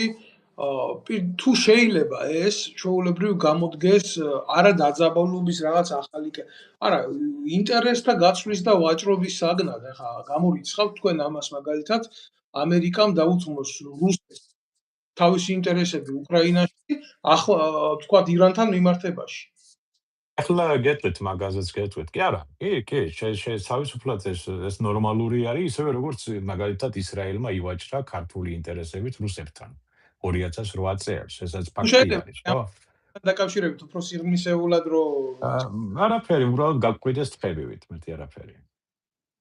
ახლა მე არა ვარ სააკაშვილის მთავრობის მომხრე და ისეთი რაც როგორც გააკეთე, მაგრამ მე ახლა როგორც ქართველი, როგორც საქართველოს მოქალაქე, ვის დავინახე, როგორ გაყიდა ისრაელის მთავრობამ საქართველოს თავისი რაღაცა ინტერესების გასატარებლად და ეს ეს არასოდეს არ უნდა დავივიწყოთ კონკრეტულად და მე მსმენელი დასვამს ამ შეკითხვას, რას გულისხმობთ თქვენ? მე ვიცი რას გულისხმობთ, მაგრამ დეტალურად ნუ ასე თქვა მთელი ინფორმაცია, კოდები და ისინი გადასცეს რუსებს, რომ საქართველოს ვერაფერი გაეკეთებინა. მორჩა. და ამას აკეთებს ქვეყანა, რომელიც გვაძახებს თავისი ელჩით, რომ 26 საუკუნის ძმობა გვაქვს ისრაელთან. ნუ ახლა შეიძლება ჩვენი ქართველ ებრაელებთან გვაქვს ძმობა, მაგრამ ის ვინც არიან ხელმძღვანელობაში, ისინი სხვანაირად აზროვნებენ. კი, დაიმიჯნოს ეს, იმიტომ რომ ბევრი ჯიგარი ქართველი ებრაელი ახლა თუნდაც საომარი მდგომარეობის დროს რო იქნა ჩვენთან გამოყენებული ისრაელის ტექნიკა რაფაელი, საზეიმო სარაკეტო სისტემა, რომელიც მართლა ბევრი ჩამოყარა რა, ის ისრაელისგან იყო ნაყიდი. ამწუხაროდ რომ ბევრი არ იყო ნაყიდი, მაგრამ და ვიცი რომ ამაში ბევრი ქართველი ებრაელის ხელი ტრიალს. განა ყველას ვეხები, მე არა, ღმერთმა დაემთავროს, მაგრამ უშუალოდ როგორც სახელმწიფო ისრაელი, ხო ჩვენთან მიმართებაში არ იყო პირნათელი 2008 წელს მე დარწმუნებული ვარ, ქართველი ებრაელები რო ყოფილიყვნენ ხელისუფლებაში ისრაელში, ეს არ მოხდებოდა. 100% მაგრამ იქ არიან ესენი, რა ქვია, ევროპიდან და სხვა მხრიდან ჩასულები, სხვა მენტალიტეტის ადამიანები, რომელიც ახლა ივაჭრეს და ისინი არა, ახლა გეტყვის ვარონ დავით, ისინი არა მარტო ქართული თვალშრობენ, ზოგჯერ ამერიკის ინტერესებსაც კი ყიდიან ხოლმე. არა, ვაჭრობა უყვართ ახლა ებრაელებს. ხო, და ამას ღიად ლაპარაკობენ ამერიკაში უკვე ვარონ დავით. ყველაზე ერთი შეკითხვა მინდა კიდე დავსვა აქ ისრაელის წარმომადგენლებთან მიმართებაში და უნდა ვთქვა გულახდილად რა, იმიტომ რომ მე ბევრი ქართველი ებრაელი მეგობარი მყავს და ძალიან მიყვარს ეს ხალხი კაცო. ზოგადად მე ქუთაისიდან ვარ წარმოშობით და ამ ქალაქთან მიმართებაში ებრაულ დიასპორას გარკვეული სიყვარული აქვს სხვანაირი და აქ ამის და ამ კითხვის დასმის უფლება. პირველი შეკითხვა მინდა დავსვა ისეთი, როგორ მოხდა რომ საქართველოში არის ისრაელის ელჩი, რომელმაც ქართული არ იცის. მაგარი გული მტკივა, აი ქართველ ჯიგრიან, მერებიან ებრაელებს ველაპარაკები რა, რა გაგიჩი ესეთი რომ საქართველოში მაგას რომელიც საერთოდ მე მიმაჩნია ვაგონ დავიწყო, ქართველი ებრაელები არიან ქართველები. უბრალოდ ებრაული რელიგია აქვს, თორე მათ ახლა იმ ებრაელებისა, ვინც არიან იქ რეალურად იმაში ისრაელში და ჩასულები და სხვები, ასე ვთქვათ, საერთოდ არაფერი არ გააჩნიათ, არც მენტალურად, არც გინდა განათლებით, გინდა სხვა ისე ჩვენები ყველაზე და საერთოდ უნდა ჩვენი ქართველი ებრაელები უნდა დაბრუნდნენ საქართველოში ასე და მარტო და ჩვენ ქვეყანაში ისინი იმათ მაინც იქართლიან ებრაელებად. და რას ეტენებიანი ქვერ გამიგია მაინც. მეორე შეკითხვა ეგეც უნდა თქვა, სხვანაირად არ გამომივა რა. რო იძახით თქვენ ჩემისებო 26 საუკუნის ძმობა გვაქვს. ისე როგორ არ მოხდა რომ საქართველოს წმინდა მიწაზე ამდენი ეკლესია მონასტრები ქონდა აშენებული, ერთი მონასტერი როგორ არ არის დაბრუნებული საქართველოს საპატრიარქოს, კი ბოლომდე თქვენ კი არ გადანაშაულებთ იმ საპატრიარქოს მაიმუნებიზიან, მაგრამ ერთი ქართველი ერთ ნუ თუ არ ეკუთვნის მისი ისტორიული სისხლისგან ერთი მონასტერი ქონდა წმინდა მიწაზე კაცი. რო ეს ესეთი რთული საკითხია, მაგრამ დავით ახლა ეს მარტო მაგათ ეგ ვერ გააკეთებენ, იმიტომ რომ აქ ახლა ეს არის ბიზნესი, რომელიც 18 საუკუნე თუ 19 საუკუნე მუშაობს. მე ახლა მაგას ვეძახით რელიგიური ინდუსტრია, ასე ვთქვათ. კი, სწორად. რელიგიური ინდუსტრია ისეთივე ბიზნესია, როგორც ნავთობის ბიზნესი, როგორც იარაღის ბიზნესი და იქ სხვა პოლიტიკა, ასე შემდეგ, მორჩა ეს. არაფერს არ ვერჩი თვითონ ებრაელებს, მის სარწმუნოებას ჩემი თავი შემოელოთ, მე რას ვერჩი ებრაელებს, აგერ ჩვენთან საპატრიარქოში ნაბიჯს ვერ გადაადგმევებ ვინმეს თუ ბიზნეს ინტერესი ეარდებს და ერთმენა გაიხადეს ქრისტე რომ მატრახით ტიპები გამოყარა ყველა დღეს ამ არის სახით არის იქ მისული. არ მინდა ხამ თემას ჩაუღრმავდე, მაგრამ ყოველ შემთხვევაში ეს უნდა მეთქვა, უნდა აღმენიშნა ეს და გულის ტკივილით მინდოდა აღმენიშნა, რომ შეიძლება სხვა ურთიერთობები იყოს, როცა ასეთი ისტორიული ფესვები და ესეთი ისტორიული წარსული გვაქვს ჩვენ ამ ახლა მე უბრალოდ არ ვიცი, მე არასოდეს არ ყოფილი ვარ ისრაელში, მაგრამ ბევრი ქართველი ვინც ჩასულა იქა, გამიგია რომ ის ამცირებენ საზღვარზე. კი. ხო და მე ახლა რო ყოფილიყავი მესაზღვრეების უფროსი, იგივეს გავუკეთებდი ისრაელის მოქალაქეებს. არც მეტი, არც ნაკლები. თავმოყარე ერი მოსთხოვდა პასუხს ისრაელის საელჩოს მთავრობა. რატო ამცირებენ საქართველოს მოქალაქეებს? მორჩა. კი. შეიძლება შეეკითხო, შეიძლება ისაქნა კითხვები დაუსვას, ან მიდიხარ, რატომ მიდიხარ, ეს გასაგები არ იყო. მესაზღვრემ თავის ფუნქციას შეასრულოს, მაგრამ დამცირება პასპორტების წართმევა 24 საათი სადღაცას გაჩერება, რა ვიცი მე და ასე შემდეგ, ეს მე რა ვიცი მე ახლა არა, ეს ჩემი მოქმედ საქმე არ არის. არ აქვს იქ საელჩო, შენ სახელმწიფოს არ აქვს ფასი, შენ არ თვლიან არაფრად და შენ ერთ შენ ქალაქები კიდია ერთ ადგილზე. აი ეს არის ეს მეტი არაფერი გეცი. მე ახლა მე მაგალითად იმაზე და ეხლა მოხდა ისა, არა მარტო საქართველოს სხვათა შორის ყველას უკეთებენ პერიოდულად ესე და აგერ იმაზე ამ წინებზე უსმენდი ტაკერ კარსონსაც გაუკეთეს თავის გადამღებ ჯგუფთან ერთად. იყო ისრაელში, იგივე გაუკეთეს და აქ ჩამოვიდა და დაახურა თავზე ყველაფერი მათ და ფაქტიურად ისეთი გარემო შეიქმნა, რომ ამერიკაში მე არ მგონია, რომ მე გეტყვი რა თუ ის მიზნები არ იყო მიღწეული ამერიკისა და ისრაელის მთავრობის მიერ, რაც იყო დაგეგმილი, ალბათ პრეზიდენტი ტრამპი დაკარგავს თავის პრეზიდენტობას და ბატონი ბიბი ნეტანიაჰუ წავა ციხეში, როგორც მას სასამართლოში აქვს საქმე ის. კი, მადლობა და მე მათ მიაწერენ ყველაფერს, ჩამოწერენ მათ, აი ეს ორი გამოსირებული იყო ბოდიში მაგ გამოთქმაზე. ყველა ამ მინუსებს მათ ჩამოწერენ, ჩვენ ეს არ გვინდოდაო და დავიწყოთ ახალი ფურცლიდანო. იქიდანაც მაჭრები არიან. კი. ეს აითოლას ბანდა. კი. და ისინიც შუა დალაგდებიან თორე და 200 მილიარდი მე არ მქონია შვეიცარიისა და იმეების ბანკებში. ეს აითოლების ფულია. ბატონო გოჩა, ახლა თქვენ ძალიან აი რატო მიყვარს თქვენთან ლაივის ჩაწერა? მე პირდაპირ პირდაპირ საუბრობთ აი ესეთ ძალიან ჭეშმარიტ რეალურ საკითხებს, რაც რეალურად უნდა ილაპარაკოს კაცმა. ბევრი არის ახლა ლაპარაკობენ ტელევიზიით, ვის რამდენი რაკეტა, რამდენი კილომეტრი ფრინავს ეს რაკეტა, როგორია ფრთოსანი რაკეტა. ზოგი ახლა ამ ბოლო დროს უყურე ნაცების ექსპერტი ამბობდა, თურმე ბალისტიკური რაკეტის განმარტებას აკეთებდა, როგორიაო ბალისტიკური რაკეტა, ვიცი, ასე აკეთებსო. ბუხო და ასე აკეთებსო და ხალხი ამაზე უსმენს, გესმის და ღმერთო მაბადიე, მაგრამ რასაც აძლევენ იმას ჭამენ და კმაყოფილია, მაგრამ ხო არის ისეთი კატეგორია, ვინც რეალურად უყურებს ყველაფერს და ხო აი ესეთ ჭაობში, საინფორმაციო ჭაობში საოცრად მნიშვნელოვანი საკითხები ამოტივტივ და აგერ ჩვენს ქართულ რეალობაში თავდაცვის მინისტრი რო ყავდათ გუშინ წინ, ალბათ უყურეთ ამას რა, თინა ხელი თურმე დაკითხვაზე დაიბარა სუსმა. იმ სუსმა ელი მოუწერა, რომ ეს მინისტრი უნდა ყოფილიყო ერთ დროს იქ და ამან თქვა სხვათა შორის, რომ ისაო თურმეო საქართველოსიო არსებობსო ისეთიო ბაზები, ტერორისტული სკოლები არსებობსო და იცი რა და 3 მარტს ეს თქვა და 8 მარტს ეს უარყო, გამიგე? ხო და ხა ქალია და ეპატიება 8 მარტსო ბევრი ვიტყვით, მაგრამ კლარა ცეტკინის დაწესებულ დღეს თვითონ არ ცნობს ქალბატონი თინა. არ მინდა ხა შორს წავიდე, მაგრამ ერთ რაღაცაში ნამდვილად უნდა დავეთანხმო ქალბატონ თინას. ჩემ პოლიტიკურ მდევნელს და სისხლის სამართლის დამნაშავეს ნამდვილად აქვს საქართველოში ესეთი ორგანიზაციები და როდესაც ჩემი პოლიტიკური დევნა მოხდა ბატონო გოჩას საქართველოსთან, მე მყავდა ჯარისკაცი პანკისის ხეობიდან, რომელმაც ნამდვილად მითხრა, მე მითხრა პირდაპირ მითხრა, რომ მას ამზადებდნენ ტერორისტული აქტების ჩასადენად სირიაში, თურქეთის გავლით უნდა მომხდარიყო.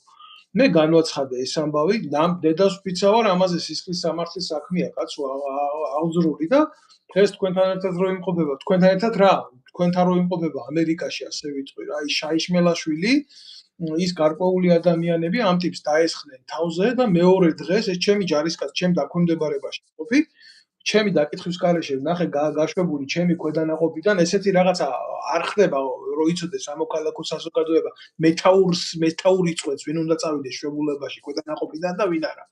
და უყურებ, რომ მეორე დღეს თინა ხიდაშელი რიგითი ჯარისკაცის სახლში იმყოფება პანკისის ხეობაში და ამას აკეთებდა, იმიტომ რომ მე ამერიკის შეერთებული შტატების საელჩოსთან ევაჭრა ინფორმაციით. ხიდაშელი ნამდვილად ფლობს ამაზე ინფორმაციას, ოღონ ამას არ იყენებს სახელმწიფოებრივად. ის არის თანამონაწილე ამბაზების შექმნის, პროვოცირების და საქართველოს ძალიან ცუდი პოლიტიკური დაზვერვითი ომის წარმოების და ეს ვერ გავიგე ახლა მთავარი კითხვის ფორმულირება რაში მდგომარეობს კაცო. ბატონო გოჩა, აი თქვენ წლების მანძილზე არა მარტო საზღვაოდადების სარდალი იყავთ, არამედ უშიშროებაშიც მსახურობდით, ხო? გინახი ასეთი რაღაცა ადამიანის საბოტაჟის მუხლით უწარმოოს საქმე და დაელოდო ის მივა თუ არა სუსში გამოძახებაზე, რა? ან როგორ შეფასებას მოვაყოლებ ამასაც? ჯერ იქიდან დავიწყოთ ბატონო დავით, რომ ჩვენ რა გვყავს არანაირი სუსი, არანაირი ეს რაღაცა პარტიული უსაფრთხოების რაღაცა დეპარტამენტი არის, მეტი არ ვიცი. სახელმწიფო უსაფრთხოებასთან მათ არანაირი ურთიერთობა არ გააჩნია, საერთოდ სახელმწიფო უსაფრთხოების პოლიტიკაც კი არ არსებობს, რაში მდგომარეობს. და ვაფშე ჩვენ რა გვინდა, საერთოდ ჩვენ რა გვინდა, ჩვენივე ქვეყნის ტერიტორიაზე, ჩვენ რეგიონში, ჩვენ მეზობლებთან როგორი ურთიერთობები და ასე შემდეგ. ეს ყველაფერი ცოტა გრძელი ის რომ ბევრი რო არ ვისაუბროთ და მოკლედ გითხრათ, ეს არის შედეგი ყველაფერი ამ პოლიტიკის არარსებობისა და ხელგაწვდილი ბეჩავი ადამიანის პოზაში ყოფნისა. და და სინამდვილეში ჩვენ არაფერი არ გვჭირს ამისა. ჩვენ შეგვიძლია ვაწარმოოთ ჩვენი პოლიტიკა. ჩვენ შეგვიძლია დავიბაროთ იგივე ირანის ელჩი და უთხრათ ეხლა ააკრევინოს გუდანაბადი იმ თავის იმეებს ბანდას და იქიდან მეორე აღარ გაბედოს ეგეთი რამეები. ან არა და ჩვენ მივიღებთ სოფელს. ჩვენ შეგვიძლია გავაკეთოთ ის, რომ ჩვენ ჩვენი ინტერესები თავიცვათ ყველანაირი ჩხუბის და დიდი დავიდარების გარეშე. იმიტომ რომ ჩვენთან ჩხუბი არავის არ უნდა ასწავდეს. არც ირანს, არც აზერბაიჯანს, არც რუსეთს, თურქეთს, რატო? იმიტომ რომ ჩვენ თუ ძლიერი სახელმწიფო ვართ, ჩვენ თუ ძლიერი უსაფრთხოებისა და თავდაცვის სტრუქტურა გავაჩნიათ, კი პატარა, მოკლე, მაგრამ ეს იადვილად თანამედროვე ომებში უკვე ზომას აღარ გააჩნია მნიშვნელობა ბატონო დავით, მნიშვნელობა გააჩნია რა რესურსებით იბზიდა, რა ტექნოლოგიებით. მაგიტომაც ჩვენ შეგვიძლია დავიცვათ ჩვენი ინტერესები ჩვენ ტერიტორიაზე. და მოვთხოვოთ პასუხი მათ. და ეს სკოლა არსებობს არა თინახიდაშელის დროს კი არ შეიქმნა, ეს შეიქმნა ჯერ კიდე შევარდნაძის დროს. და უფრო ადრეც, 90-იანი წლებში. და ზოგჯერ პატარ-პატარა ის იყო, ჩვენ იგივე ქონდა პანკისის ხეობაში, იგივე იყო სხვაგან და იმის მაგივრად რომ ჩვენ ეს აგვეკვეთა და არ მიგვეცა საშუალება გინდა თურქეთის, გინდა ირანის სპეცსამსახურებისთვის, რომ იქ ეწარმოებინათ იდეოლოგიური, ასე ვთქვათ, მუშაობა ჩვენივე მოსახლეობაში, ჩვენ საქართველოს მოქალაქეებთან, ჩვენი ხელისუფლება მართლმსაჯულად ვაჭრობდა ყველასთან, ვისთანაც შეიძლებოდა. და თქვენ ეს გააკეთეთ, კი ბატონო, მე ეს მინდა რაღაც ისულელეები. მოკლედ, აი ეს ბანალური ვაჭრობა არის ბატონო დავით, მეტი არაფერი საქართველოს ინტერესებით. და საქართველოს ინტერესებში არ შედის, რომ ვიღაცამ შენ ქვეყანაში, შენი ქვეყნის მოქალაქეებთან, თუნდაც ის არაეთნიკური ქართველი იყოს, რომ ეგეთი რამეები დაუშვა და მისცე უფლება. არ შეიძლება, ესე იგი შენ სახელმწიფო არა გაქვს. შენ არ ახარ ჩამოყალიბებული როგორც დამოუკიდებელი ქვეყანა. აი ეს არის ელემენტარულია. არა, ზოგადად და ბატონო გოჩა მე მინდა პატარა დეფინიცია გავაკეთო, საერთოდ არ ვანიჭებ მნიშვნელობას იმას, ვინ არის დღეს ეთნიკურად ქართველი საქართველოში სახელმწიფოსთან მიმართებაში, იმიტომ რომ შეიძლება იმ პანკისის ხეობიდან რამდენი ბიჭია დაღუპული საქართველოს ერთიანობის გამო, რა ვაშკაცი ხალხია, ჯიგარი ბიჭები არიან. ძალიან ცუდი წახალისება მიდის თვითონ ხელისუფლებიდან პანკისის ხეობაში მცხოვრები ეთნიკური ჩეჩნების მიმართ. ეუბნებიან თქვენ სტუმრები ხართ, ჩუმად არ იქნებით, ამას აიუბნება საქართველოს ხელისუფლება. ესეთი რაღაცა როგორ შეიძლება უთხრა შენ მოქალაქეს. მე აქ ამაზე არ ვაკეთებ კომენტარს. მე აი რა მინდა იცი გკითხოთ. ხიდაშელი თავდაცვის მინისტრი რო იყო, მაშინ არ ქონიათ შეკითხვები. და ეხლა, როდესაც დაიწყო პოლიტიკური თამაშები, იმიტომ რომ მომავალში შეიძლება ისევე თანამდებობა დაიკავოს. ეხლა შეხედეს კოცებმა, რომ ეს საფრთხეა თურმე და ეხლა გაახსენდათ, რომ საბოტაჟისთვის დაიწყონ საქმე. ამ დროს ხიდაშელი მინისტრი რო იყო, ჯერ მინისტრად როგორ სვამ ბიჭო, დავით აღმაშენებლის ქვეყანაში თინა ხიდაშელი მოყავს თავდაცვის მინისტრად და საბოტაჟზე ლაპარაკობს ხვის მიმართ? მაგრამ ახლა ესე იგი ჩვენ არ გაგვაჩნია სახელმწიფო ბატონო დავით სამწუხაროდ იმ დონეზე რაც ჩვენ გვინდა რომ დავინახოთ. შეიძლება სუსტი იყოს, მაგრამ სახელმწიფო უნდა ფუნქციონირებდეს. მაგრამ ჩვენ სუსტიც არ აგვაქვს, ჩვენ აგვაქვს ოლიგარქიული ფეოდალური მართლობა, ესე ჩანს. აქედან გამომდინარე. ხო და აი მაგალითად ავიღოთ პირიქით.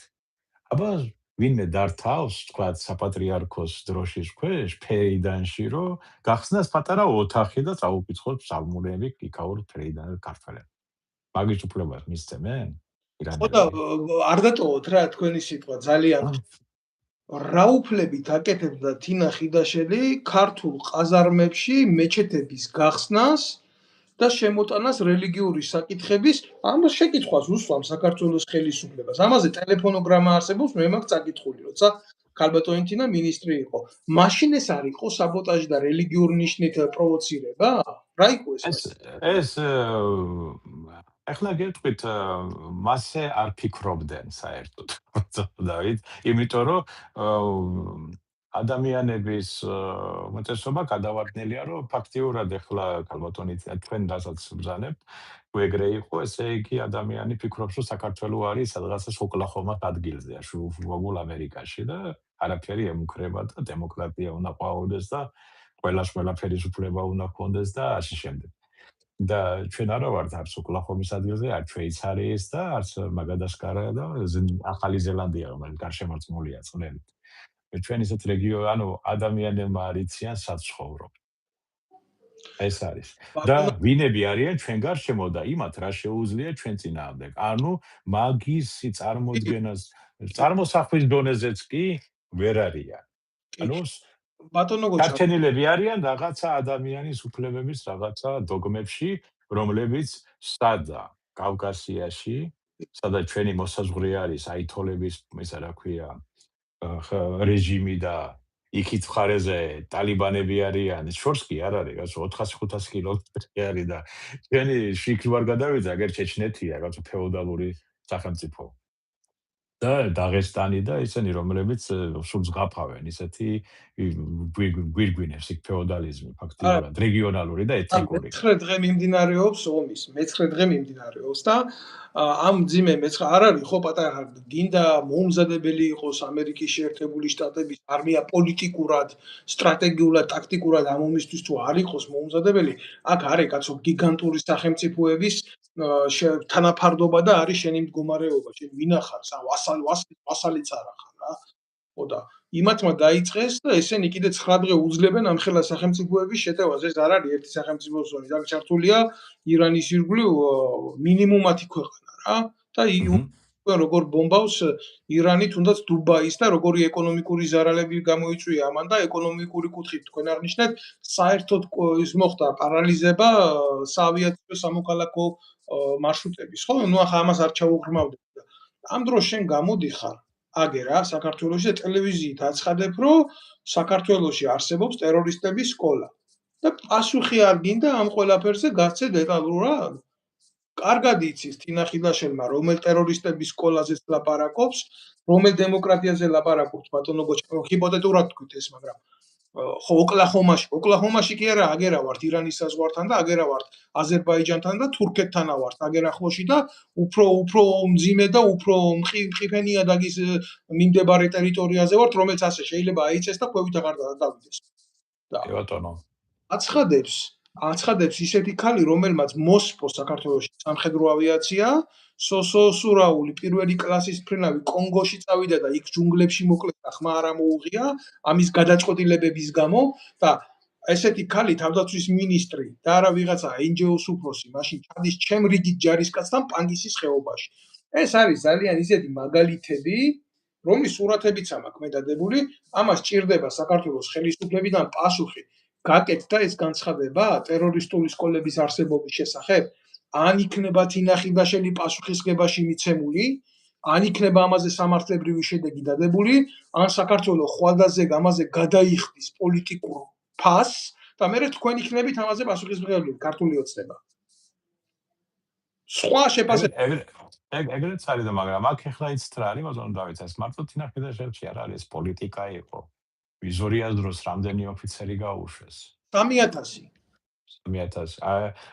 სააკაშვილის დროს 8000 გაუშვეს და ეს იყო მიზანმიმართული საბოტაჟი ჩვენი შეიარაღებული ძალების ეს სააკაშვილის დროს ეს მოხდა ზუსტად ომის წინ და იზორიას დროს ეს მოხდა ზუსტად იგივე ომის წინ დააკვირდით ტენდენციას და დაკვეთა ვინ გააკეთა მაგაზე კითხვა არავის არ უჩნდება კვეთას აკეთებს ის ვინც ჩვენი ქვეყნის მტერია და ეს რატო ხდება იცით ეს იმიტომ ხდება რომ ეს გამოცდილი კადრები განთავისუფლდნენ რომ მე გაიწოვონ ამ ომებში კი და ამით აღარიბდეს საქართველოს ოქროს ფონდის თავდაცვის და უსაფრთხოების სისტემა რა თქმა უნდა მაგიტომ ჩვენ დავშით მოწყვლად მდგომარეობაში ჩვენ აქ ყავს როგორც თქვენ ადრებზანეთ კარპურის თანამშრომლები უსაფრთხოებაში ჩვენ ყავს ასეთი დილეტანტები თავდაცვის სამინისტროში ქურდები პირდაპირ ამ სიტყვის მნიშვნელობით ეხლა მე ხო არ ვამობ ეს თვითონ ოცნების ხელისუფლებამ გამოავლინა ეს ქურდები თავდაცვის სამინისტროში და ეს ერთი შემთხვევა არ იყო ეს რამდენია ესა ხო იგივე როგორც შინაგან საქმეთა სამინისტროში ქურდბაცაცები და ასე შემდეგ აი ესეთი ადამიანები რო გეყოლება შენ ხელისუფლებაში რომელ თავდაცვაზე უსაფრთხოებაზე და სხვა საკითხებზე საუბარი აქ თინახიძეშერის განცხადება შეიძლება ბავშვის ის მოგეჩვენოს უკვე იქ ისეთი რამეები ხდება ბატონო და მაგიტომაც ეს აი თუნდაც ავიღოთ იგივე აი ახლა მე დაუბრუნდები მოქალაქეობის საკითხს ქართველებს ესე იგი გაუჯანჯლეს ყველანაირად არაბები და ინდუსები ხიპინით მოდიან საქართველოში და ლაგდებიან და რჩებიან და აი ეს ვისი პოლიტიკაა ეს გატარებული ეს შემთხვევით ისევ რუსების პოლიტიკა რუსული პოლიტიკა ხო არ არის ანუ ჩვენი ქვეყნის მტრების პოლიტიკა ხო არ არის და რო შეხედავთ მაგათ უნდა აი მე არ ვიცი რა დაუშავა ქართულმა ხალხმა ჩვენ ხელისუფლებას რო არწმებს მოქალაქეობას და არ აძლევს საშუალებას რო აღადგინოს ან დაიბრუნოს სხვადასხვა მოტივით რა დაუშავა იმ დევნილმა ხაზეთიდან დევნილმა მოსახლეობამ მაშინდელმა რომლებიც ბედის ირონია დაამწესა ზოგი რუსეთში ზოგი ბელორუსიაში ზოგი და ევროპის ქვეყნებში და იმას უარს ეუბნება მოქალაქეობის დაბრუნებაზე რომ ქართულად აქცენტით ლაპარაკობენ და ეს არაბები და თურქები რო შემოკავდა მოქალაქეობას და ბინადრობას აძლევ ისინი ხო ზეპირად გეფხის წაოსანსყვებიან ხო აი მაგ კითხვებს არავინ არ სვამს არც არავის უზა იმიტომ რომ ჩვენ აყვავს უტიფარი არა პროფესიონალური ეს არის ღალატი ხო თვითონ აი გუშინ დებატებს უსმენდი ძალიან კარგი დებატები იყო მაგანაც გამოავლინა რომ ჩვენ ესე იგი პრემიერ-მინისტრმა აღიარა რომ ჩვენი მოსახლეობის ძრა მოხდა იმის ხარჯზე რა ქვია უცხო ტომელების შემოსვლის ხარჯზე უცხოეთიდან შემოსული ხალხის ხარჯზე და ქართული მოსახლეობა ქართულად მოაზროვნე ქართულად მოლაპარაკე მოსახლეობას რომელიც იძულებული ემიგრაციაშია 98% მათ პრობლემები აქვს მოქალაქეობაზე იგივე მემკვიდრეობის დამტკიცებაზე იგივე სხვადასხვა საკითხების გადაწყვეტაზე ყველაფერზე ბრძოლა უნდათ არ მინდა რომ ელემენტარული პასპორტის აღებაც პრობლემა არის უკვე. მაგრამ არ მინდა საქართველოს სიტყვა, მაგრამ თვითონ აი ამ დებატებს მე სამწუხაროდ არ მომისმენია თუ საბედნიეროდ, მაგრამ ვარიდებ, მაგრამ ნუ ინფორმაცია მაქვს ზოგადად ამ ყველაფრის, ალბათ ამონაჭრელებს მოსვინე და არ არის ეს დებატები. ტიმური უკაცრავად. აი მაგათ ახლა გეტყვით, აი კიდევ არის ხელოვნურად შედგენილი, ეგ არის უშიშროების სცენარის მიხედვით დაწერილი სქემა, სადაც ისეთი ხალხი ჯდებიან ამ დებატებში, რომელიც უკნიდან ყავს გასინჯული სახელმწიფო უშიშროების სამსახურს. მათი არსებობს კომპრომატები და არიან მართვადი ადამიანები, თორე როგორ ან თქვენ, ან მე იმიტომ არ ვამბობ, რა კარგი მე არა ჯანდაბას, მაგრამ თქვენ რა არ უნდა გქონდეთ იმის სამართლებრივი უფლება ჩაერთოთ პრემიერ-მინისტრს დებატებში. თქვენ ხო პოლიტიკური დევნილი იყავით აღიარებული ამერიკის შეერთებული შტატების მიერ. მე ხო პოლიტიკურ დევნილად ვარ საფრანგეთის მიერ აღებული და როცა ლაპარაკობს იმაზე, რომ ნებისმიერ ემიგრანტს შეუძლიაო ჩამოვიდეს საქართველოს, თუ სურვილი აქვს და იცხოვროს ყველაფერია აქო, რატო არ უნდა გქონდეს მასთან ოპონირების სამართლებრივი უფლება ჩვენ და რატო ამ შესაძლებლობას არ უნდა გვთავაზობდეს დემოკრატიული ტელევიზიები და პრესა ჩვენ? მე აი ბატონო, აი მე ხო არა მე ვიკავებ ნეიტრალურ პოზიციას, იმიტომ რომ არა ვარ მე არც ოპოზიციონერი და არც ისა თქვა. მე რაგერ საერთოდ 7000 კილომეტრის აქეთ ცხოვრობ. მაგრამ ბატონ პრემიერს მე გაუგზავნე, ეხლანდელ პრემიერს, ჯერ კიდევ არ ვიცი რამდენიმე თვის, რამდენიმე თვე კი არა რაც ვარ. 1.5 წლის წინ თუ მეტი არა, პაკეტი იმ დარღვევებისა, რაც მოხდა თუნდაც საზღვაო ძალების შემთხვევაში, საზღვაო ძალების მიმართებაში, საზღვაო ძალების ოფიცერთა შემადგენლობის მიმართებაში. ეს დარღვევები ყველაფერი ფაქტებით დადასტურებული, მითითებული იყო ყველაფერი, გადაუგზავნე ბატონ პრემიერს. ასევე ერთი მათგანი გაუგზავნე ეგრეთ წოდებული ქალბატონი თია ცოლუკიანის კომისიას, რომელიც იძიებდა ეს წარსულ 9 წელიწადს და რეაგირება 0. და მე მესმის რომ ვიღაცას მაღაზია წაართვეს და რაღაცა გაამწარეს ოჯახები და ასე შემდეგ, მაგრამ რო შეადარო რა მნიშვნელოვანი უფრო იყო განსახილველი საზღვაო ძალების მიმართ განსხორციელებული საბოტაჟი და უკანონო დევნა წერთა შემადგენლობის რომ იქ აღარ გამოჩენილიყვნენ და დაეტაცას მიწები და დაიყიდათ მარცხნი და მარჯვნი ყველაზე ვისთან შეეძლოთ თუ ვიღაცას რომ მაღაზია წაართვეს. კი, ორივე მნიშვნელოვანია, მაგრამ რა უფრო მნიშვნელოვანია სახელმწიფოსთვის. ვინ განახორციელა ეს მომენტი, ეს საბოტაჟი. ეს არავინ არ გამოიწია, არც არავის დაუძახია, არც არავის არ უნდა ხმის ამოღება ამ თემაზე. და მაგიტომ არის ეს ყველაფერი, რომ ეს არის ფარსი. იმიტომ რომ ადამიანს რო უნდა გამოიძიოს ესა როგორ მე სახელმწიფო 30 წლის მანძილზე დახარჯა რამოდენიმე მილიარდი და ვიღაცამ გადაწყვიტა რომ ეს არ უნდა, ეს აი უბრალოდ არ უნდა იყოს. და გაანადგურა, აი თუნდაც იგივე ფრინავების მომზადება. ვისა აქვს უფლება, როცა მე იგივე ცხონებული ოსურაული, რომელიც მოკვდა პროფესიონალური ფრინავი იყო იმის მომზადებაში და იმის გამოცდილებაში, რამდენი ფული დაიხარჯა, ხო?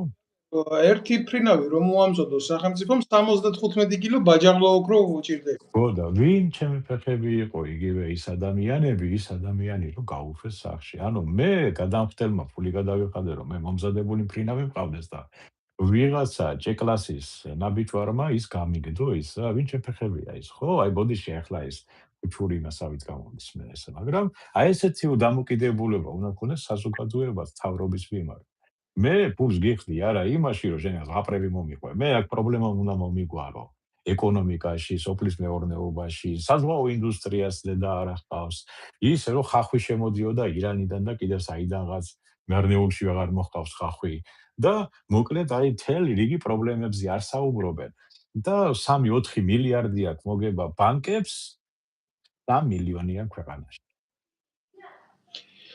ამაზე არც ერთ ოპოზიცია არ საუბრობს. ბატონო არც არავინ არ სვამს. აი მაგიტომ არის რომ ეს ყველაფერი ფარსი არის. სამაგიეროდ არაქართულ ენაზე აზერბაიჯანელები მარნეულში იკრიბებიან არაქართულ ხალხს უსვამ რა თუ ვინმეს პრეტენზია უნდა გამოხატოს ჩვენ ქვეყანაში არის დემოკრატია და უნდა გააკეთოს ის ქართულ ენაზე.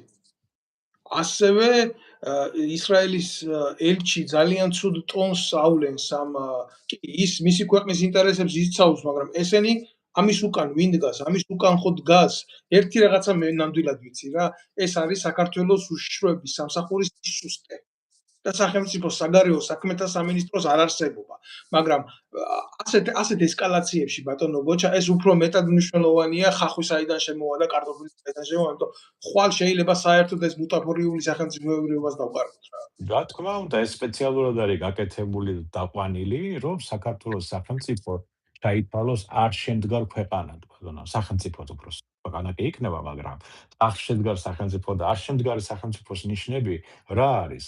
არაფორმალური მმართველობა, ეკონომიკის არარსებობა, მაღალი დონის კორუფცია, რომელსაც აგერ თვითონვე უკვე იძულებულები არიან თვითონვე გამოავლინონ და ისა დასაჯონის ხალხი და იმაც ჯიან არა იმიტომ რომ ისინი კორუფციაში იყვნენ ჩართულები, იმიტომ რომ ცოტა მეტი მოიპარეს და არ მიუტანეს პატრონს. ზუსტად. ეს არის და ესა. და სანამ ასეთ ეს სახელმწიფოდ არავინ არ თვლის. ისევე როგორც აი მარკო რუბიო ამერიკის საგარეო საქმეთა მინისტრი, ასე ვთქვათ, სახელმწიფო დეპარტამენტის დივანმა ბრძანა ირანის პრეზიდენტს რატო არ ესაუბრებითო, ის ადამიანი არ შვეტავსო და როგორ ვესაუბროთო. ისევე ეს ეხება საქართველოს. ობახიძეს ვინ დაელაპარაკება? რატო დაელაპარაკება, როცა კობახიძე ვერ შვეტავს, როცა მის უკან არის ბატონი ბიზინა ივანიშვილი და სხვა ადამიანები, რომლებიც შვეტავენ ყველაფერს და ის უბრალოდ ეხლა ატარებს იმ პოლიტიკას, რასაც ცვლის, ხო, ამ შემთხვევაში. მაგრამ თვითონ ვერ შვეტავს იმ საკითხებს. და შესაბამისად ვერ დაელაპარაკებია. გასაგებია. სხვადასხვა ბატონო გოჩა, სანამდე დღევანდელ ვიდეო ბლოგს დავასრულებდე, მე მინდა რომ ძალიან მოკლედ შევაფასოთ, აი მაგალითად ევროპის დამოკიდებულება ბიძინა ივანიშვილის და მისი ბანდის მიმართ, იმიტომ საბოლოოდ შეაჩერა მათ მიმართ დიპლომატიურ პასპორტებზე დაშვება, ისინი ვეღარ შეძლებენ ევროპის ქვეყნებში მოგზაურობას დიპლომატიური პასპორტებით და მე ვფიქრობ, რომ დაგვიანებული პროცესი არის ეს უკვე გადადგმული ნაბიჯი ევროპის მხრიდან, მაგრამ საბოლოო ჯამში კარგია. ცუდი შეიძლება ამას მოყვეს ის, რომ საერთოდ გაჩერდეს საქართველოს მოქალაქეების მიმართ ევროზონაში შესვლა, მით უმეტეს იცით თქვენ როგორ მიჯაჭვულები არიან დღეს ქართველები, თქვათ რაღაცა ორკაპიქს შემოტანილს ევროპული ქვეყნებიდან საკუთარი ოჯახების მიმართ და არა მარტო ოჯახების მიმართ, მე ვიტყოდი, რომ საქართველოს ბიუჯეტის სერიოზული ნაწილიც ამ შემოსავალზე დგას და დღეს ქალთა დღე არის, 8 მარტი, ახლა ბევრ სიამოვნებს, ბევრ არ სიამოვნებს, კლარაც ეთკინობას ნუ დამაბრალებს, მაინდა მაინც, მაგრამ აღიქვამენ რა, ბევრი ქალი მის დღე დაღიქვამს და უხარია დღეს საქართველოში და ალბათ უახლოეს ისტორიაშიც დაიწერება ის, რომ ძალიან რთული მომენტი ქალთა ესეთ სერიოზულ ესკლავურ შრომაზე იდგა, რომ ჩვენი ქვეყანა გადარჩა. სამწუხაროდ ეს უნდა აღინიშნოს და აი თქვენ რა სიტყვით, რომ აი სადამდე შეიძლება ამან მიგვიყვანოს ასეთმა დამოკიდებულებამ, თუ საერთოდ გაჩერდება ევროპასა და საქართველოს შორის ნებისმიერი აქ ახლა გეწყვეტ ფაზონ დავით მაგ თემაზე. აქ არ არის მარტო ცალმხრივი პრობლემა, აქ არის ორმხრივი პრობლემა და უბრალოდ მრავალმხრივი პრობლემა. პირველი ის პრობლემა არსებობს ის, რომ ეს არ არის კარგი ჩვენი ქვეყნისთვის, რომ მნიშვნელობა არ აქვს ვინ არის ჩვენ ქვეყნის ხელისუფლებაში, რომ ევროპის სახელმწიფო უწესებს ასეთ ვთქვათ შეზღუდვებს ჩვენ მთავრობას. ეს არ არის კარგი საერთოდ. ჩვენი ქვეყნის, იმიტომ რომ ჩვენ ეს პერსონალურად კი არ არის, ეს არის მთავრობას დაუწეს, ანუ ვინც არ უნდა მოვიდეს, ალბათ იმათაც ეგივე პრობლემები შეექმნება. ეს არის პრობლემა იმისა, რომ ჩვენს ინტერესებში არ არის. მეორე მხრივ ევროპაში არის ის პრობლემა, რომ მათ არ აქვს სწორი აღთქმა საქართველოში რა არის. ანუ საქართველოს უყურებენ თქვათ ქალბატონი ლომჯარიას და ქალბატონი თინა ხიდაშელის თვალებით. ნუ ეხლა პირობითად ვამბობ. ესეთი არასამთავრობოების, ასე ვთქვათ, კონგლომერანტი შეიქმნა 90-იანი წლებიდან საქართველოში, რომლებმაც უნდა ნახონ პრობლემა, რომ მიიღონ დაფინანსება, მაგაზე მუშაობ. პრობლემა რა არის? აი, თქვათ, ბატონი გოჩა არის ესეთი და მე მინდა რომ ეს გამოვასწორო და რაღაცა და ზეწოლა და იმან რა იცის ის ენდობა ამ ადამიანს ის საუბრობს ინგლისურად კარგად, განათლებას თვითონ იქ მიღებული და ენდობა ადამიანს. ახლა ეს არის, რა ქვია, ბუნებრივი მომენტიც არის ეს, გამიგეთ? ეხლა თქვენ რო არ იცით მაგალითად სამხრეთ აფრიკის რესპუბლიკაში რა ურთიერთობა რა ის არის, ვინც დაგელაპარაკებათ ქართულად, იმას ელაპარაკებით, ხო? მასზე ბუნებრივია და იმას ენტობით ის მოგიყვებათ რაღაც ამბებს, თქვენც ვითომ შეამოწმეთ რაღაცნაირად ინტერნეტში, დაემთხვა რაღაცა და შეგექმნათ შთაბეჭდილება რაღაცა. აი ეს მომენტია, რომ იმის მაგივრად რომ ამოწმონ და თავის საერთაშორისო მისცეს მითითებები, მაგრამ ისინი ეყნობოდნენ მცდარ ინფორმაციას. ისევე როგორც პირიქით, იმიტომ რომ ჩვენი ვერეშმაკები რა შეაწყოთ ახლა ევროპის სტრუქტურებთან ინტეგრირება უფრო მეტად, როდესაც თავიანთი კორუფციული მომენტები გამოჩნდება უცბად, როგორც სარკე და ვეღარ გააკეთებენ ფულს, ეს ელემენტარულია, ვერ გაათეთრებენ ფულს იმ კაზინოებიდან და იმიდან უკანონო შემოსავლები ასევე ის ნარკოტრაფიკიდან მიღებული შემოსავალი უკანონოა პრინციპში ნარკოტრაფიკი ამ შრობა, ხო? ისევე როგორც სხვა უკანონო ფულის გაცეცხლების მომენტი მთელი რუსეთისა და ახლო აღმოსავლეთიდან რაც ფული შედის და ცეცხლდება, მაგას ვერ გააკეთებდნენ და მაგიტომ იყო ეს ყველაფერი ლეგენდირებული, მოგონებული და პლუს რუსეთის ფაქტორი, რომელიც მძლავრად არის საქართველოში და მორჩა. აი ეს იყო მიზეზები ყველაფერი და ვინ ზარალდება აქ? ერთადერთი დაზარალებული აქ ამ დაპირისპირებაში ევროპასთან არის ქართველი ხალხი ბატონო. იმიტომ რომ არც ეკონომიკა, არც არაერთი საშუალება და ერთადერთი საშუალება ზოგმა რაღაცნაირად ნახა გზა ჩასულიყო ევროპაში 2-3 თვე ემუშავა, მერე დაბრუნებულიყო და ოჯახი ერჩინა ასე მაგარი, იმათ ეს საშუალებაც ეზღუდება. და საქართველოში რა უნდა გააკეთოს იმ ადამიანმა? ანუ აი ყველანაირად დაზარალებული არის საქართველოს მოქალაქე, თორე ბიძინა ივანიშვილი და მთავრობა წავლენ ევროპაში ვიზო თუ ვიზით, მაგათ არაფერი არ შეუძლებათ. ოჯახებში კარგად არიან, მოწყობილი და აბუ-დაბიში.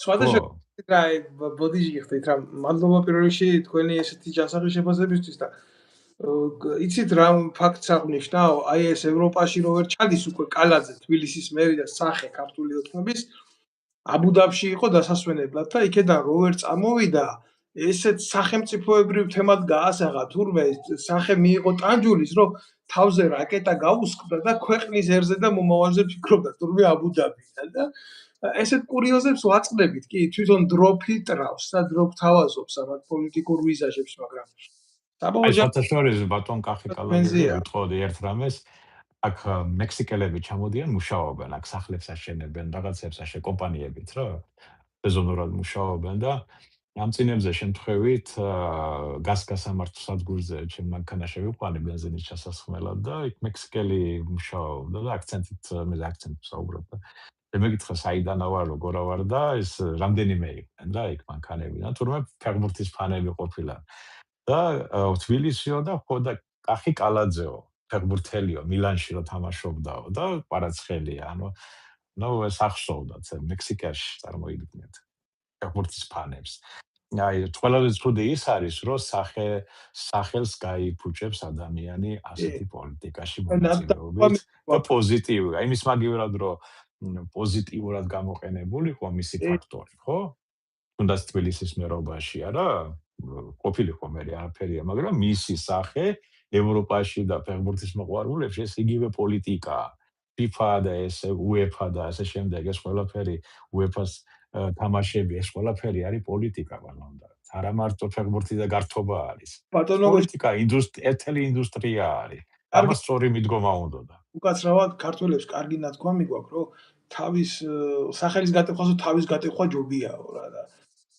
მაგერმა ეთყობა ვერ აღიქვეს ეს მომენტი და დაუდგებათ მაგ მომენტი რა თავის გარდამავალი სახელმწიფო ვარ საბჭოეთიდან და მომავალი ჯერ არ ვიცით რა და რა სახეს მიიღებს მაგრამ გარდამავალ სახელმწიფოს ყოველთვის ეს ექნება პრობლემა მოწყობილ გმადლობ თქვენი დღევანდელი დროისთვის რომელიც დაგვითმეთ ჩვენ მნიშვნელოვანი იყო ეს საზოგადოებისთვის ჯანსაღი ინფორმაციის მიწოდებისთვის და ჩვენ კიდე ჩავერთვებით ამ პროცესებში მანამდე დავუკვირდებით შიდა მოვლენები როგორ განვითარდება ფაქტია რომ დაძაბულობა არის ფაქტია რომ ამ დაძაბულობამ შეიძლება გამოიწვიოს გარკვეული პროვოცირება რამაც შეიძლება ამ მიმდინარე ომში დააზარალოს ჩვენი მოსახლეობა და სწორი ანალიზების მიწოდების, სწორი შეფასებებით ჩვენ ყოველთვის ვეცდებით საზოგადოების ტონუსში ყოფნას, რომ შეხედოს რეალურ სურათებს რაც არის რა.